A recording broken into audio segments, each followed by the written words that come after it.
شہرہ آفاق مصنف امتیاز کلیانوی کی مشہور زمانہ آفیتی امتیاز نامہ اب آپ سن سکیں گے آڈیو لائبریری میں۔ پارٹ 52 کبھی نہ نہانے والا اٹالین۔ ناپولی میں ہماری رہائش کے قریب ہی لطیف صاحب رہتے تھے۔ ایک دن وہ ہماری طرف آئے اور ایک عجیب قصہ سنایا۔ بتانے لگے، آج میری گاڑی خراب ہو گئی تو میں اسے مکینک کے پاس لے گیا۔ مکینک نے ٹھیک کرنے کے 1200 ملا لیرے مانگے۔ مجھے یہ رقم کچھ زیادہ لگی تو میں دوسرے اور پھر تیسرے مکینک کے پاس آ گیا، مگر سب نے 1200 کے قریب ہی رقم مانگی۔ ایک نے 50 کم مانگے تو دوسرے نے 50 زیادہ بتا دیے۔ میں وہاں سے واپس آ گیا اور سوچنے لگا کہ گاڑی کا کیا کروں۔ مجھے پریشان دیکھ کر میرے ساتھی نے پریشانی کی وجہ پوچھی تو میں نے اسے ساری بات بتا دی۔ میری بات سن کر میرا دوست کہنے لگا، تم گاڑی پاگل کی ورک شاپ میں لے جاؤ، اگر وہ کھلی ہوئی تو تمہارا کام سستے میں ہو جائے گا۔ خیر، میں گاڑی لے کر بتائی ہوئی جگہ پر چلا گیا۔ وہاں پر مجھے ایک مجہول سا بندہ کام کر رہا تھا۔ میں نے اسے گاڑی دکھائی۔ گاڑی چیک کرنے کے بعد اس نے مجھ سے کہا، 500 ملے لیرہ لگیں گے اور تمہاری گاڑی ٹھیک ہو جائے گی۔ ایک تو وہ دیکھنے میں ہی پاگل لگ رہا تھا، میلے کپڑے پہنے، بال تو شاید اس نے سالوں سے کٹوائے ہی نہیں تھے، اور پھر جو اس نے رقم بتائی وہ بھی غیر یقینی حد تک کم تھی۔ وہ اٹالین بھی شاید میری حیرت بھانپ گیا اور فوراً بولا، تمہاری گاڑی میں فلاں مسئلہ ہے، اگر کہیں سے بھی ٹھیک کراؤ گے تو 1200 ملے لگیں گے۔ میں اس کی بات سن کر حیران رہ گیا کہ اسے کیسے پتہ چلا۔ پاگل مکینک نے اپنی بات جاری رکھتے ہوئے کہا، تمہاری گاڑی کا جو پرزہ خراب ہے اس کی قیمت 400 ملے لیرہ ہے اور 100 ملا میری مزدوری ہے۔ باقی جہاں پر بھی گاڑی لے کے جاؤ گے تم سے 800 ملا مزدوری لی جائے گی۔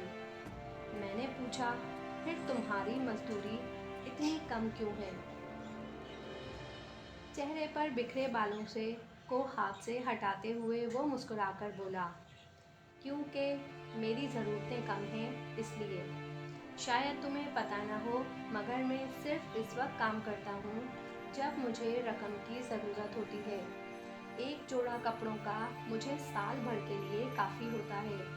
صرف سبزی اور دال کھاتا ہوں، گوشت بالکل نہیں کھاتا۔ اس وجہ سے میرے جسم سے بدبو نہیں آتی اور مجھے نہانے کی ضرورت بھی کبھی کبھار پڑتی ہے۔ مجھے پتہ ہے تم سب لوگ مجھے پاگل کہتے ہو، مگر اصل پاگل تو تم خود ہو جو گدھوں کی طرح دن رات کام کرتے ہو۔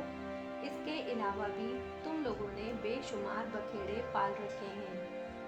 جبکہ میں زندگی کا راز پا گیا ہوں کہ بناوٹ سجاوٹ میں نہیں کرتا۔ میرا کوئی دوست نہیں، بیوی بچے نہیں، اپنے حال میں مست رہتا ہوں۔ میں ہر وقت خوش اور پرسکون رہتا ہوں۔ چور ڈاکو، بیماری، رشتہ دار، دوست، نفع نقصان، نہ تو مجھے کسی چیز کا خوف ہے اور نہ کسی چیز کا پرواہ۔ میں لطیف صاحب کی باتیں سن کر حیران رہ گیا اور سوچا کہ ایسے بندے سے تو ضرور ملنا چاہیے اور اس شخص سے جاننا چاہیے کہ وہ اس فلسفے تک کیسے پہنچا۔ مجھے یقین تھا کہ دوسرے لوگوں کی نظر میں پاگل شخص نے مجھے کافی کچھ سیکھنے کو ملے گا۔ عین ممکن ہے وہ مجھے کوئی ایسا نکتہ بتا دے جو زندگی گزارنے اور سنوارنے میں میرے کام آ سکے۔ لطیف صاحب سے پاگل کی ورک شاپ کا پتہ لے کر اگلے دن ہی میں وہاں جا پہنچا، مگر ورک شاپ بند تھی۔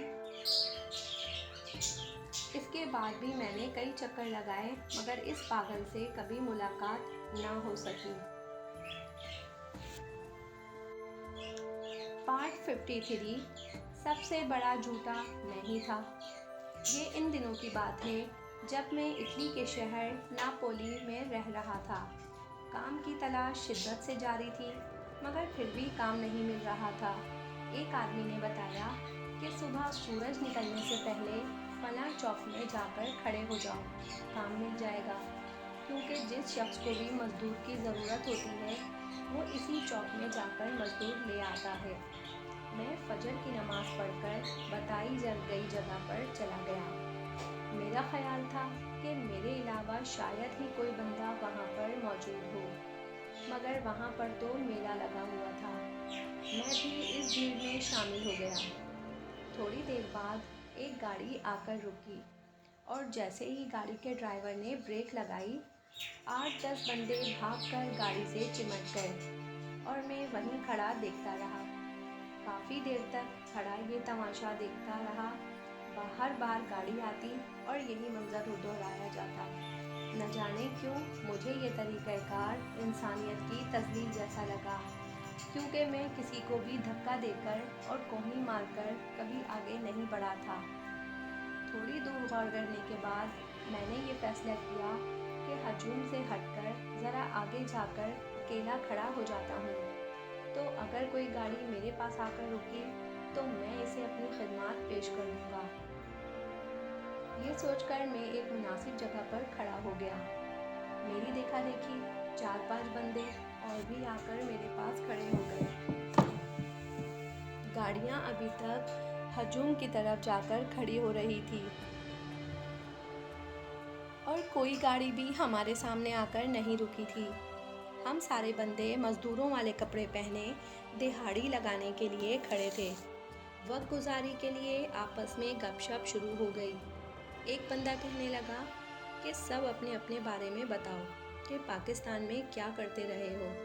میرے ساتھ کھڑا بندہ بولا، ہم خاندانی راج ہیں، میرے والد ساری زندگی یہی کام کرتا رہا اور اب میں بھی پچھلے 15 سال سے کام کر رہا ہوں۔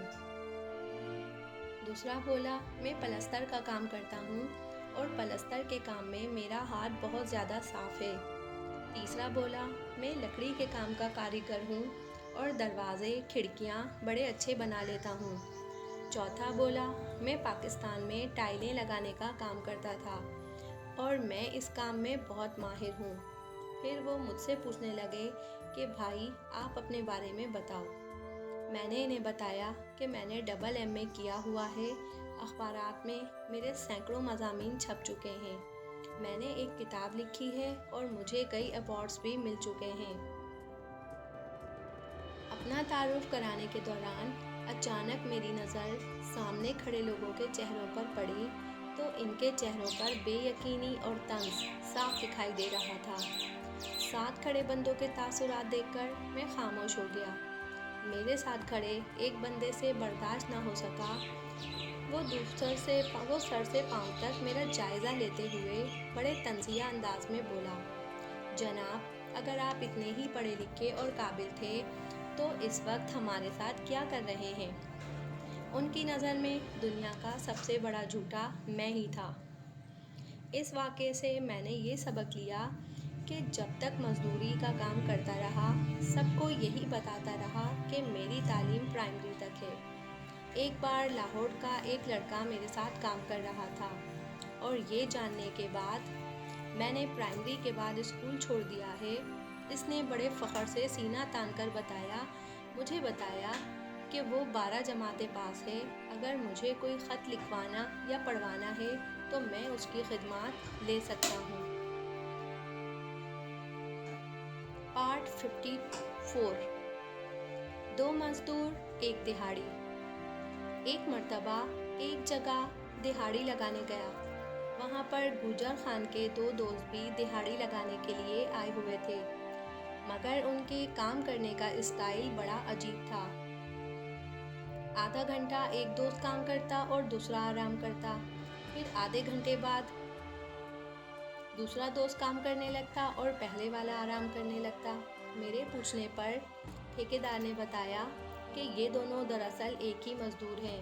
میں ٹھیکیدار کی بات نہیں سمجھا تو اس نے مزید وضاحت کرتے ہوئے بتایا کہ مجھے ایک بندہ کام کے لیے چاہیے تھا، تو یہ دونوں آ گئے۔ جب میں نے انہیں بتایا کہ مجھے کام کے لیے صرف ایک بندے کی ضرورت ہے، 2 بندوں کی نہیں۔ تو انہوں نے کہا ہم دونوں مل کر کام کریں گے، آپ بے شک ایک ہی بندے کی دہاڑی دے دیجیے گا۔ میں نے حیرت سے اس کی وجہ پوچھی تو انہوں نے شرما کر بتایا کیونکہ ہم ذرا نازک مزاج لوگ ہیں، اس لیے ہم میں سے کوئی ایک بندہ بھی پورا دن کام نہیں کر سکتا۔ ٹھیکیدار کی یہ عجیب و غریب وضاحت سن کر میں حیران ہوا اور سوچنے لگا کہ ایسا کیسے ہو سکتا ہے، مگر ٹھیکیدار کی بات سچ نکلی۔ وہ دونوں باری باری میرے ساتھ سارا دن کام کرتے رہے اور شام کو جب کام ختم ہوا تو مالک نے میرے سامنے انہیں ایک ہی مزدور کی دہاڑی دی۔ پارٹ 55 ناپولی میں فیکٹری میں ملازمت۔ مئی سن 2000 کے شروع میں مجھے وگ بنانے والی ایک فیکٹری میں کام مل گیا۔ یہ ایک تو پکا کام تھا، دوسرا پہلے کیے جانے والے کاموں کی نسبت کافی آسان بھی تھا۔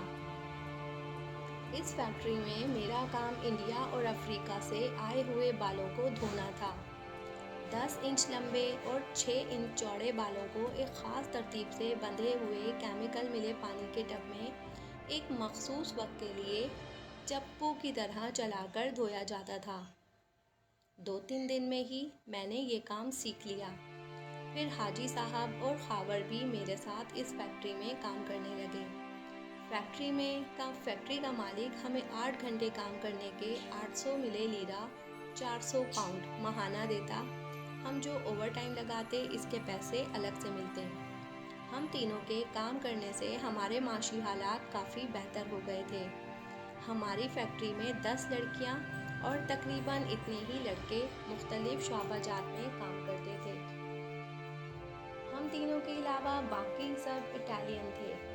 وہ اکثر ہمیں مذاق اور تضحیک کا نشانہ بھی بناتے۔ باقی احباب تو درگزر سے کام لیتے، مگر میں انہیں ہمیشہ منہ توڑ جواب دیتا۔ میں اکثر انہیں کہا کرتا آپ بڑے جاہل لوگ ہو جنہیں دنیا کے بارے میں کچھ پتہ نہیں، اور یہ تھی بھی حقیقت، کیونکہ وہاں کام کرنے والے لڑکے اور لڑکیوں میں سے کسی کو بھی امریکہ کے صدر کا نام تک معلوم نہ تھا، اور نہ ہی کسی نے زندگی میں اٹلی سے باہر قدم رکھا تھا۔ ہم بھی ان کے عجیب و غریب نام رکھے ہوئے تھے۔ لڑکیوں کے اصل نام تو کچھ اور تھے، مگر ہم انہیں گنجی، موٹی، بکری، ٹیڑھے منہ والی، کالی، جبکہ لڑکوں کو بھینسا، بلڈاگ، چوزا، ککڑ وغیرہ کے نام سے بلاتے تھے۔ ہماری فیکٹری کے مینیجر اریکا نام کی ایک خاتون تھی، جس کے بارے میں مشہور تھا کہ وہ مس ناپولی رہ چکی ہے، اور وہ دیکھنے میں بھی لگتی بھی ایسی ہی تھی جیسے کوئی خوبصورت ماڈل ہو، مگر اس کی اصل خوبی اس کا تعلیم یافتہ اور خوش اخلاق ہونا تھا۔ وہ انگلش سمیت کئی زبانیں روانی سے بول سکتی تھی۔ کچھ عرصے بعد فیکٹری میں کام کرنے والے حضرات نے بادل نخواستہ ہی ہمارے وجود کو تسلیم کر لیا، اور ہمارے حالات کافی بہتر ہو گئے۔ ہم روز صبح 8 بجے کام کرتے، 10 بجے کافی پینے کا وقفہ ہوتا، اور لڑکیوں میں سے ہر روز کسی ایک کی ڈیوٹی ہوتی کہ وہ ہمیں کافی بنا کر دیتی۔ ایک دن کام کرتے کرتے خاور کافی تھک گیا اور اس کے ہاتھ میں درد ہونے لگا۔ 10 بجے کا جب کافی کا وقفہ ہوا تو میں اس کا ہاتھ دیکھنے لگا کہ ہاتھ میں کیوں درد ہو رہا ہے۔ اسی وقت ایک اٹالین لڑکی، جس کا اصل نام تو روسا تھا، مگر ہم اسے موٹی کے نام سے پکارتے تھے، کافی لے کر ہمارے ہال میں داخل ہوئی۔ میں اس وقت خاور کا ہاتھ پکڑے اس کو ہتھیلی سے دبا رہا تھا۔ روسا مجھ سے پوچھنے لگی کہ تم کیا کر رہے ہو؟ مجھے شرارت سوچی اور میں نے مسکرا کر کہا اس کی قسمت کا حال دیکھ رہا ہوں۔ وہ حیرت سے پوچھنے لگی تمہیں ہاتھوں کی لکیریں پڑھنا آتی ہیں؟ میں نے سنجیدہ صورت بناتے ہوئے کہا کیوں نہیں، میں پاکستان میں ایک مشہور پامسٹ تھا۔ اس نے فوراً میری بات کو سچ مان لیا اور بھاگی بھاگی میرے پاس آئی اور اپنی ہتھیلی میرے چہرے کے سامنے کرتے ہوئے بولی برائے مہربانی میرا ہاتھ دیکھ کر میرے مستقبل کے بارے میں مجھے کچھ بتاؤ۔ میں نے اپنا منہ دوسری طرف کر لیا اور سنجیدگی برقرار رکھتے ہوئے اسے کہا، پاگل لڑکی، ایسے نہیں ہوتا، ہر کام کا ایک طریقہ ہوتا ہے۔ تم مجھے اپنا اور اپنی ماں کا پورا نام اور اپنی تاریخ پیدائش لکھ کر دو، اس کے بعد میں تمہارا ہاتھ دیکھوں گا۔ میری یہ باتیں سن کر تو وہ مزید متاثر ہو گئی اور کہنے لگی، ٹھیک ہے، میں یہ ساری چیزیں لکھ کر لاتی ہوں۔ ایک طرف ہم دونوں میں یہ بات چیت ہو رہی تھی اور دوسری طرف حاجی صاحب اور خاور ہنس ہنس کر دوہرے ہوتے جا رہے تھے۔ روسا کے جاتے ہی حاجی صاحب نے طنزیہ انداز میں مجھے مخاطب کیا اور کہنے لگے، ویسے تو آپ بڑے نمازی بنتے ہیں، مگر آج آپ کی نمازیں کدھر ہیں جو یوں ایک خوبصورت لڑکی سے جھوٹ بول رہے ہیں؟ حاجی صاحب کو خدا جانے کیوں پہلے دن سے ہی میرے نماز پڑھنے سے چڑ تھی۔ پہلے دن رہائش گاہ پر جب میں نے ماموں ضخیم سے پوچھا، قبلہ کس طرف ہے، میں نے نماز پڑھنی ہے، تو ماموں ضخیم سے پہلے حاجی صاحب بول پڑے کہ اوہو، یورپ میں کون نماز پڑھتا ہے، یہ دارالکفر ہے۔ میں نے کہا، باقیوں کا تو پتہ نہیں، لیکن مجھ پر اٹلی میں بھی اللہ تعالیٰ نے نماز فرض کی ہے، اور اس کا فضل شامل حال رہا تو میں ضرور پڑھوں گا۔ حاجی صاحب کہنے لگے، آج کی تاریخ لکھ لو، 1 مہینے بعد میں دیکھتا ہوں تمہاری نمازیں کدھر جاتی ہیں، کیونکہ ان کی 1 ماہ کی دی جانے والی ڈیڈ لائن کو گزرے ہوئے بھی کئی ماہ ہو چکے تھے، اس لیے وہ طاق میں رہتے تھے کہ کوئی انہیں موقع ایسا ملے جب وہ میری نمازوں پر طنز کر سکیں۔ چند دن پہلے کی بات ہے جب ہماری ساتھی اٹالین لڑکیوں پر مختلف قسم کے تبصرے ہو رہے تھے اور ان کے حسن کی تعریف میں سب زمین و آسمان کے غلابے ملا رہے تھے، تو مجھے کسی فلم میں دیکھا ہوا ایک ڈائیلاگ یاد آ گیا کہ سارے ہٹ جاؤ، حسن جتھے بھی ہے ساڈی امانت ہے۔ میرا یہ ڈائیلاگ بولنا تھا کہ سب نے مل کر میری وہ کٹ لگائی کہ خدا کی پناہ۔ میں اس پر بھی اللہ تعالیٰ کا شکر گزار تھا کہ اس نے اپنے فضل سے چند بندوں کی ڈیوٹی لگا رکھی تھی کہ وہ مجھے ادھر ادھر بھٹکنے نہ دیں۔ بات ہو رہی تھی ہاتھ دیکھنے کی، تھوڑی دیر میں ہی روسا ایک کاغذ پر مطلوبہ معلومات لکھ کر لے آئی۔ میں نے اسے کہا، بی بی، یہ کام کا وقت ہے، جب کھانے کا وقفہ ہوگا تب آنا۔ وہ تھوڑی سی اداس ہو کر چلی گئی۔ دراصل میں اس بات کو آگے نہیں بڑھانا چاہتا تھا، مگر جب کھانے کے وقفے میں وہ پھر آ گئی تو مجھے اس کی ہاتھ کی لکیریں کو دیکھنا پڑا۔ ہاں، یہ احتیاط میں نے ضرور کی کہ اس کے ہاتھ کو اپنے ہاتھ میں نہ لیا، بس اس کی ہتھیلی کو اپنی آنکھوں کے سامنے رکھ کر اس کے پوچھے گئے سوالوں کے جوابات اپنی سمجھ کے مطابق دیتا رہا۔ شام تک ساری فیکٹری میں یہ بات پھیل چکی تھی کہ احمد ہاتھ کی لکیریں دیکھ کر قسمت کا حال بتا دیتا ہے۔ پھر کیا تھا، سارے لڑکے لڑکیاں میرے ارد گرد جمع ہو گئے اور میں انہیں باری باری ہاتھ دیکھنے کی اپائنٹمنٹ دینے لگا۔ یہ تو ایک مذاق تھا جس نے مجھے فیکٹری میں تھوڑا سا مشہور کر دیا تھا، مگر حیرت مجھے اس وقت ہوئی جب چند دن بعد انتہائی پڑھی لکھی، سمجھدار نظر آنے والی مینیجر ایریکا بھی نے مجھے اپنے دفتر بلایا اور اپنی ہتھیلی میرے سامنے رکھ دی۔ میں نے اس کے سوالوں کے بھی گول مول جوابات دیے اور ایک بات میں نے ویسے ہی تکے سے کہہ دی کہ تمہیں بہت جلد کوئی خوشخبری ملنے والی ہے۔ جب چند دن بعد یکایک ایریکا ایک کیک لے کر میرے پاس آئی اور انتہائی عقیدت و احترام سے کیک مجھے پیش کرتے ہوئے کہنے لگی، جناب، آپ تو بہت پہنچے ہوئے ہیں، آپ کی بتائی ہوئی ایک بات تو سچ ہو گئی اور کل مجھے ایک بہت بڑی خوشخبری مل گئی ہے۔ میں تو دل سے آپ کی صلاحیتوں کی قائل ہوں۔ کچھ عرصے بعد ایریکا نوکری چھوڑ کر چلی گئی، مگر جب تک وہ فیکٹری کی مینیجر رہی، اس کا ہاتھ دیکھنے کی وجہ سے مجھے فیکٹری میں VIP حیثیت حاصل ہو گئی۔